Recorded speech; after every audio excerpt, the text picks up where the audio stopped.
Welcome to this lecture around technology for enhancing teaching and learning. My name is Timna Garnett and I'm going to take you through the background of technology, how they are relevant to children that we will be teaching, and what that means for you as a teacher. So let's just focus in on the what of technology. So what is technology? Can you define it or even explain it if someone asked you? What about a curious 5-year-old or a parent of a 13-year-old? How do you describe what technology is? To begin this lecture, I will define what technology is in a broad sense, before we look at how it can be used and why this is a good idea for teachers to embrace. So what is technology? To be clear, it's hard to state what isn't technology these days. By a core definition by the Cambridge Dictionary states the study and knowledge of the practical and especially industrial use of scientific discoveries, which is leaving it pretty much open for interpretation still. To look closer, I like to use the comparison explained by Davies, who states that while science involves acquiring knowledge through observation and experimentation, technology applies scientific knowledge in practical ways. But what this means for you as the teacher and for your students, I'll explore a little later. So what if I focus in on some examples? And we look back through time to see how far technology has come. And you can use the telephone as an example here. What it was back in the day when it was first invented and how it's changed to what it is today. Today, we have the hindsight of looking back to where technology first became a thing and when science was labelled and things like the telephone were life-changing. But when we look forward, we can actually use the technology today, the internet, to see how this change has occurred for many different technologies. By using a search engine online, you can find information on pretty much any object that you could describe as being a technology.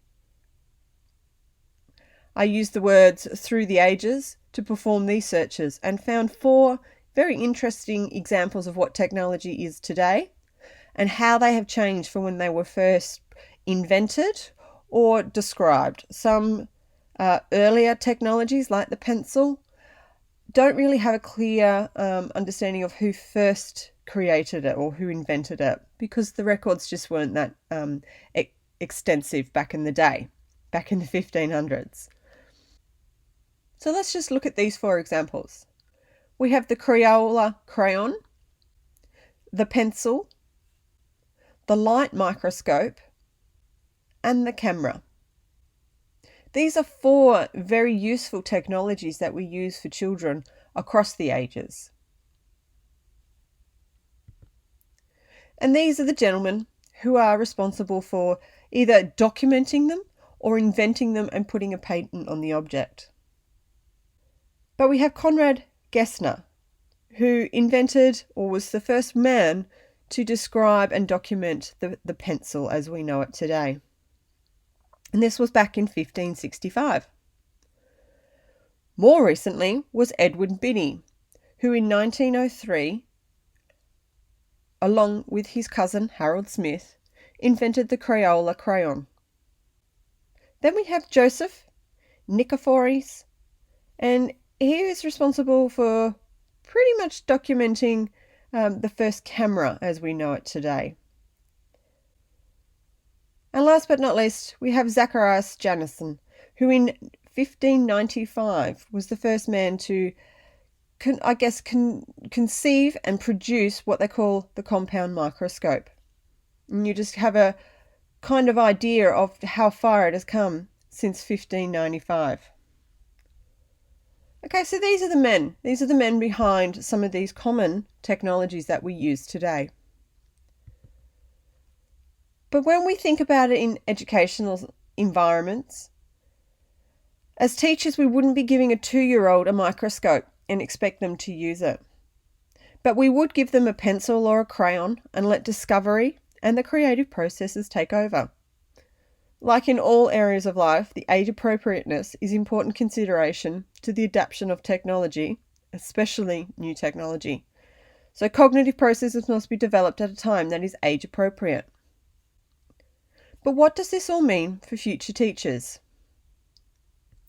We call this educational technology because it is the technology that has an educational application, even if it wasn't its original purpose. So when we're purposely using technology as teachers, we are enhancing the learning and teaching processes.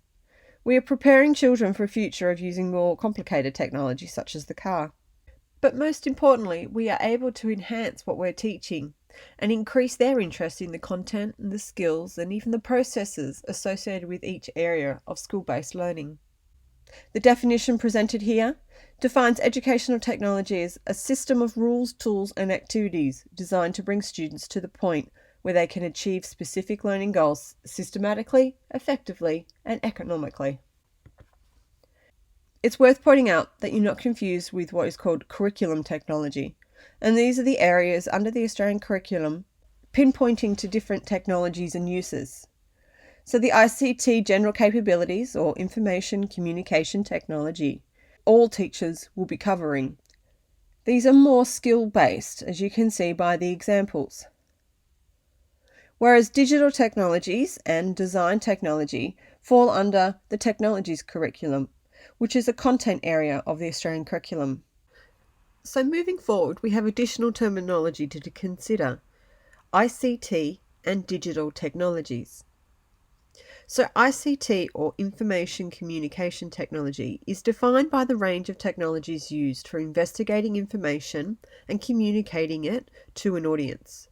The ICT General Capabilities component of the Australian curriculum acknowledges the importance of skill development when investigating, communicating, and creating objects using ICT tools. These include things like the computers, tablets, the software and apps, and a range of tangible tools which include robotics. These skills are encompassed by applying social and ethical practices when using technologies, and also acknowledges the roles of managing and operating a range of tools. All teachers are expected to develop their students' ICT skills, which implies you also have to have a range of skills.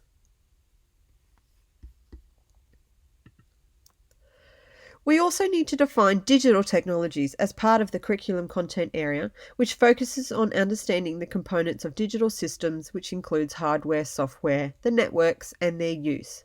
But they also look at how we represent data being not just numbers, but information. But it is also terminology used to acknowledge objects which have data being processed through computer systems. So be aware that when reading academic literature, there may be confusing language used in lots of different articles. Mostly in America, educators refer to these systems and ways of representing data as educational technology, or in short, EdTech. Whereas in Australia, New Zealand, and the United Kingdom, we tend to use ICT or digital technologies to describe the range of tools used in our classrooms. So who is this technology for? Let's have a look at some examples. One of the key areas of talking about technologies for education is who is it for, and are the tools the same or different, and what is their differences essentially. One of the most commonly asked questions of tools or technologies is if they're the same for the teacher and their students. In practice, this would depend on the site or school has to provide, what the children have access to, and importantly, what the teacher decides to use and how. But one of the key determinants for the technology's value in an educational setting is who it is for. When we look at the infant or very young child, we see that there is a little bit of a difference with what they have access to. Not only in a childcare centre or in the early years of schooling, but also what they have at home. A lot of the technologies that very young children have access to are non-digital, and they use them to play and to create. This is an important establishing phase of a child's life when they start to use more complicated technologies later in their schooling, like using a microscope. But that doesn't mean that they can't be exposed to some of these digital technologies, such as an iPad or another type of tablet, or even a computer as they get a little bit older in their schooling years. When we look at the slightly older child and teenager, we start to see that there's a wider range of technologies that they're using, and many of them are digital. Mostly they use them to find information, to create products, and of course to communicate. If we use the example of the iPad, we can see that this is a digital tool and has a very strong student-centered use, meaning that the teacher isn't using it, only the student. It is also likely to be used with the older children than the very young. However, the teacher will direct the child what to do with it in a schooling sense, just like they would with a crayon. The same applies for the iPad. There is purpose behind its use in an educational setting.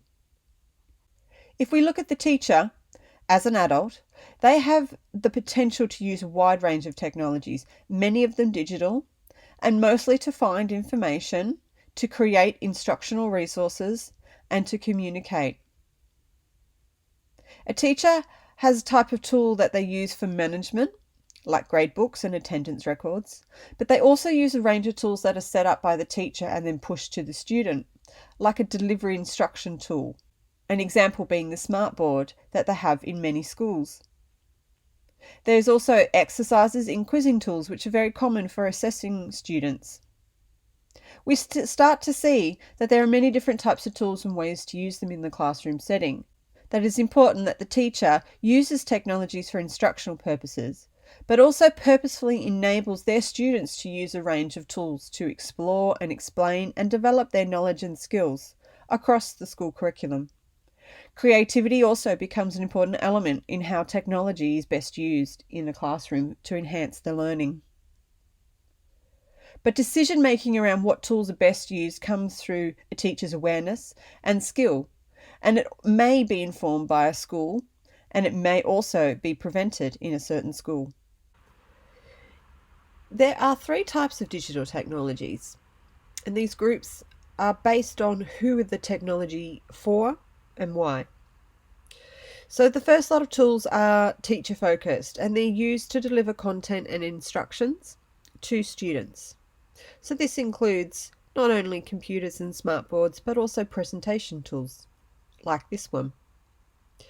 There are also tools that are used to manage students' grades and their attendance, and these are definitely for only teachers to use. And then there are a wide range of tools that are student focused, which when instructed by the teacher give students opportunities to investigate, create, and to be assessed. Of course, there is a range of learning theories which support and inform our practices when deciding to use technologies in the classroom. To provide a snapshot, I give you 3 theories that are commonly associated with using technologies for enhancing the learning: constructionism, social constructivism, and cognitivism. Whilst there are more learning theories and ideas that best support learning with the aid of technologies, these 3 are examples on how learning theory can be supported and enhanced through technologies. So let's take a look. Constructionism is when knowledge is constructed by learners through tangible objects to create meaning from the experience. By using pedagogical approaches such as project or inquiry-based learning, technologies can enhance the activity and strengthen the construction of knowledge by creating a tangible object. Social constructivism is a theory that extends constructionism theory by purposefully incorporating the role of others into the learning process, and this extends and challenges individuals to understand the world and how it is constructed. This is commonly used through collaborative tasks, and by including technologies we can see that communication can be enhanced. Cognitivism is how information is received, organised, stored, and retrieved by the mind.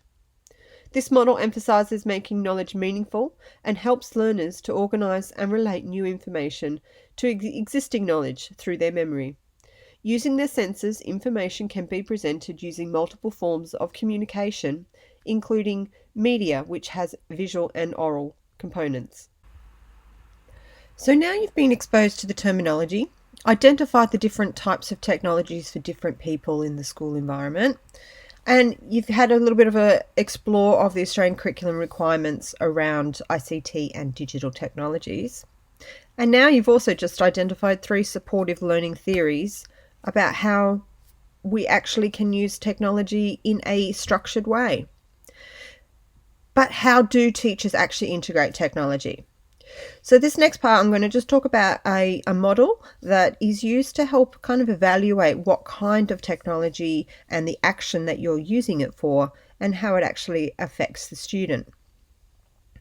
So the SAMR model, or SAMR model, is an integration model for technologies based on the effect. As to whether the technology and how it is used acts as a substitution, an augmentation, a modification, or a redefinition. This model makes more sense if we apply it. So in hypothetical sense, if you take a tool that you know and describe how you use it, you can use this model to review how your activities and the tools that you're using are either enhanced or transformed in the learning experience. So let's have a look at an example, and the tool I'm going to use is Padlet. So here's an example from one of my classes' Padlet board, which is a visual pin board. It's a web-based tool, and we used it to capture and share drawings of rocks while we were studying Earth and space sciences. So the visual component, I think, is pretty obvious. As you scroll through, you can see all the posts and the representations that my students have been able to collect and also visualize through drawing. So the board itself is extremely visual. They can add any audio and video components as links, but they can upload documents as well as put in text and pictures that will display as you can see it. If we look back at the SAMR model, we can now start to evaluate what kind of tool Padlet is when it's used in this fashion.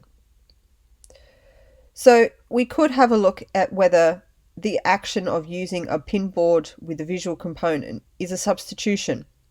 Is it technology that acts as a direct tool for substituting a no functional change kind of element? Is it something that's been augmented, so the tech acts as a direct tool substitute with functional improvement? Or has something been modified, as tech allows for a significant task redesign? Or is there a higher level of transformation here and being redefined as where tech allows for the creation of new tasks that were previously inconceivable?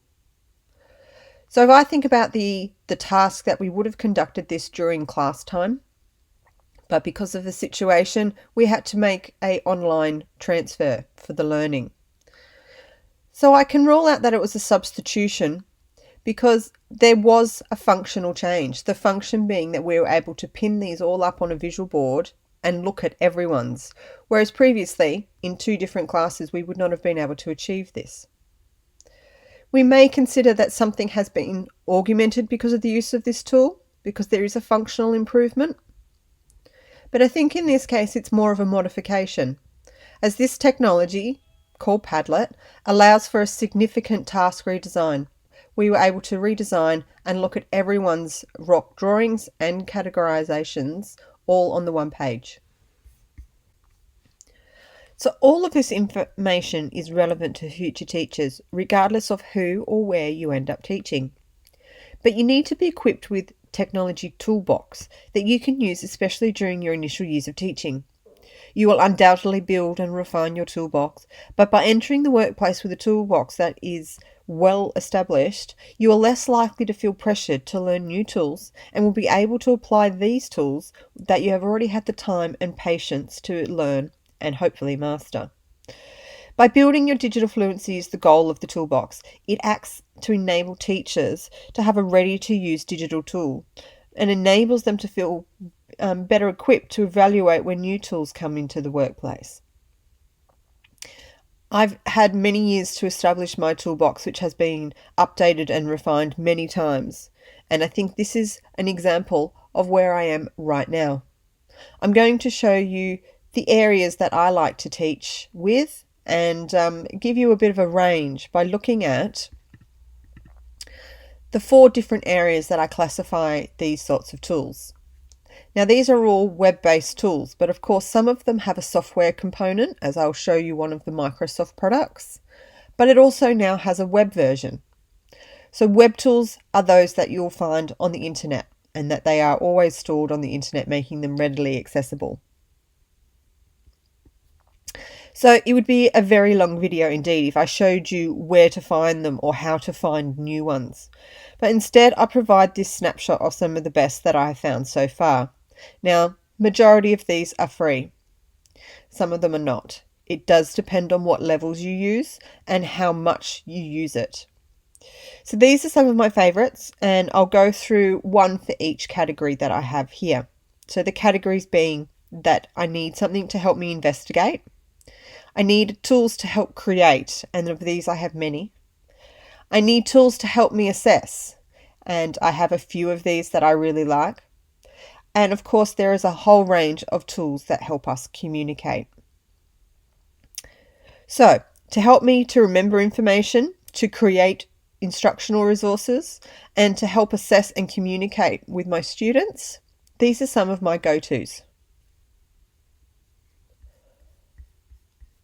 The first one is a web browser.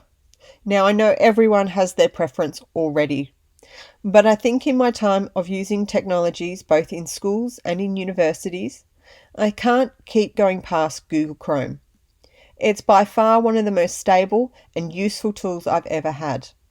Now, we all use a web browser to find information, but Google has a whole range of extras. In particular, the extensions. These are add-ons that you can have applied so they're easily to access within your web browser. And I have quite a few listed in my own account here. So if I open up my apps, I'll show you.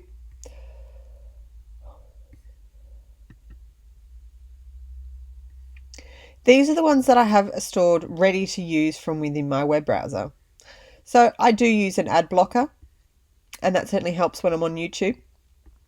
I do have Adobe Acrobat, and this is something that, because I'm connected to Adobe tools, it's very easy.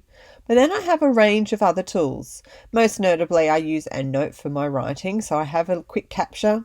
I have Diigo Web Capture, and I have some clipping tools that go straight into Evernote.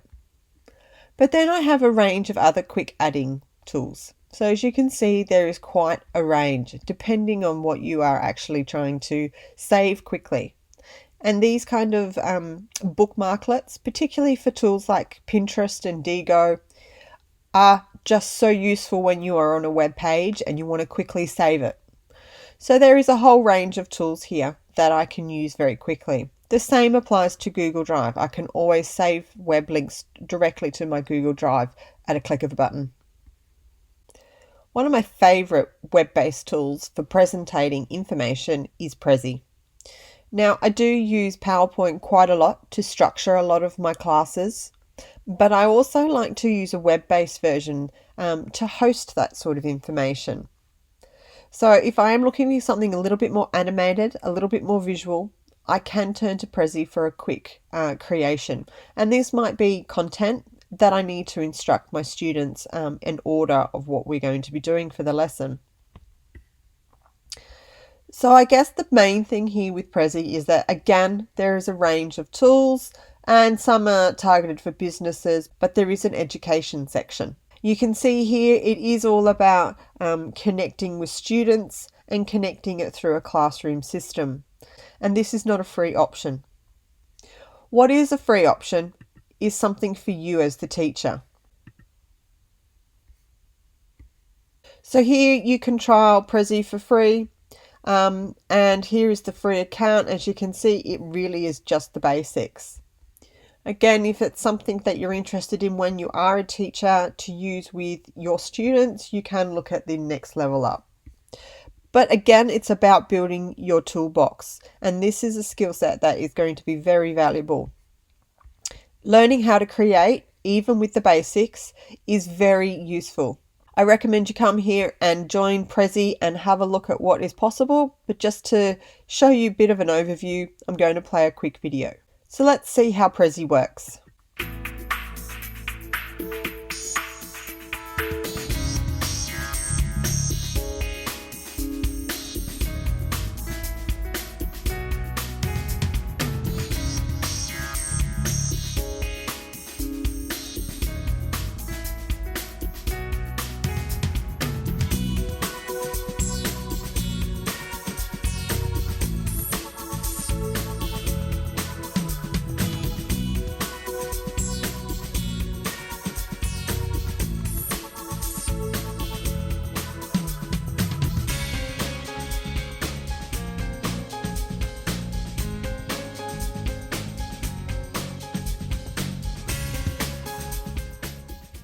To assess my students, I use two primary tools. One called Poll Everywhere, which is a paid option, but Kahoot is something that I like to use more as a gaming kind of platform. Rather than a quiz/poll, we turn it into a game.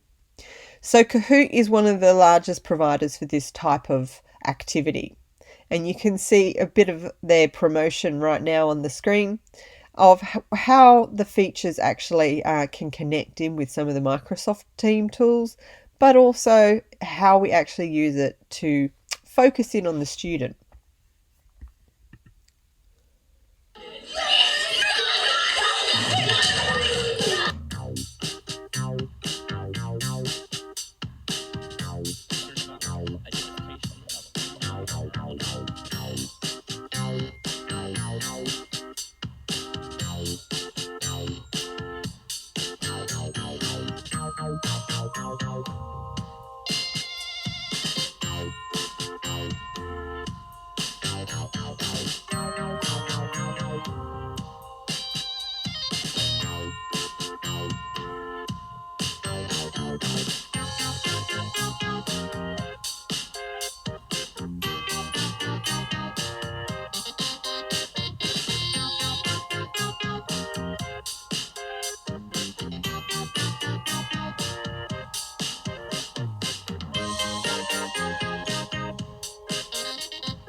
I think what that video shows you is not just the diversity of the ages that were having a go at the Kahoots, but also how much fun they were having. And I can tell you from experience, it doesn't matter on the age, everyone is that happy having a go at Kahoot.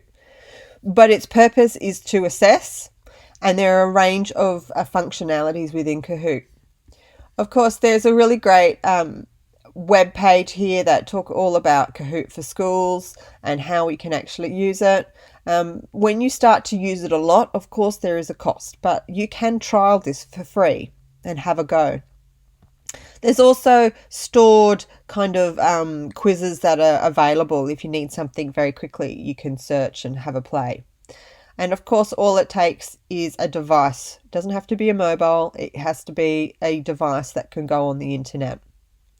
So I guess that's a really great fun tool that can help gamify the kind of learning, but also help assess your students no matter what age they are. One of the other tools that I really like is not just Microsoft OneNote, but Microsoft OneNote Class Notebook. And this is a tool that has a very diverse kind of appeal. Let's just have a look at a little bit of this video. Hi, I'm Doug from Office. I don't want to be called a teacher's pet, but I got a pretty cool tool for teachers. It's the OneNote Class Notebook. With it, teachers can get organized digitally, put all their resources, content, lesson plans into one place. It can be integrated with over 40 services, LMSs, electric grade books, and you can use it to work with your students, either a one-to-many ratio in case you want to hand something out to everybody, or you can use it one-on-one to keep things private. The Class Notebook is free and available many different ways, including OneNote Online, OneNote for the Mac, and let me give you a tour of OneNote for Windows 10. There's a welcome section with instructions, but if you don't see the Class Notebook tools, go to Settings, Options. Let's see what a typical teacher notebook may look like. There's a collaboration space, which everyone can work in, a content library the teacher controls, and a notebook for each student. 5 students in this case, each with 4 sections in their notebook. Let's open a group project to see the several ways a class can put stuff into OneNote. One added a picture of their paper, another used inking. Plus, you can insert pictures from the web and your documents into OneNote. Going into the math section of the content library, a teacher can tap Distribute Page and send the assignment to all the students by tapping which folder they want it to go into. Now, all students have it on their notebook on their device. To evaluate papers, tap Review Student Work and choose which folder and which item. We'll start with Cheryl. We can use the full array of OneNote tools, including stickers. We don't use gold stars in this class. We have crazy cacti. Or use OneNote's pens and inking. There are other tools in OneNote for teachers to have interactive lessons to all, or you can always keep things private. That way, when someone like James does as well as I would have done on this homework, no one else needs to know. Learn more and start your own class notebook at onenote.com/classnotebook. Okay, so now where to from here? Okay, some of my recommended kind of approaches that you would take during your first year is to start to develop a professional learning network. And this can be through online approaches, but also during your placements is an opportunity to make connections, particularly with more experienced teachers that have been using technologies for a long time. You also should be practicing whenever the opportunity arises to try something new. Embrace it as an opportunity to learn, and also take it as an idea that yes, you may be using the tool in a student kind of mode, but how would that look for your students when you become the teacher? And of course, I always encourage to be creative and innovative at any point. So it's not always going to be perfect the first time you use a tool or try something new, but you will get better the more and more you innovate and be creative. You'll find it's much easier to pick up a new tool and have a go. I also have some recommendations. So there's an awful lot of books out there on digital technologies, ICT, and technology in general. So this is just a snapshot of what's on my bookshelf, but there are others out there. Now this is a blend of books from Australia, the UK, and America. So they've all got a common thread, obviously being that it's about technology education. A lot of them have ideas, but of course with this kind of area, it is a changing beast all the time. So just keep that in mind. How you keep up with the changes. I can't recommend MOOCs more at this point, even early on in your training. Now MOOCs are massive open online courses. They can be free, and I've had experience with these 3 providers. Of course, there are some more of a push now for paid kind of optioning, but you can still go in and get the information for free. So if you don't want the piece of paper at the end, you can still do the experience and get the information and walk away. And that's a really great way to be introduced to a whole range of different thinking around how we use technologies for teaching. So I do wish you all the best as you progress. Now that you've got some understanding of the language that we use when we talk about technologies, in its association with education, but also in our lives. And also now you've got a little bit more of an understanding of the practicalities of becoming a teacher that uses technologies. Thanks, everyone.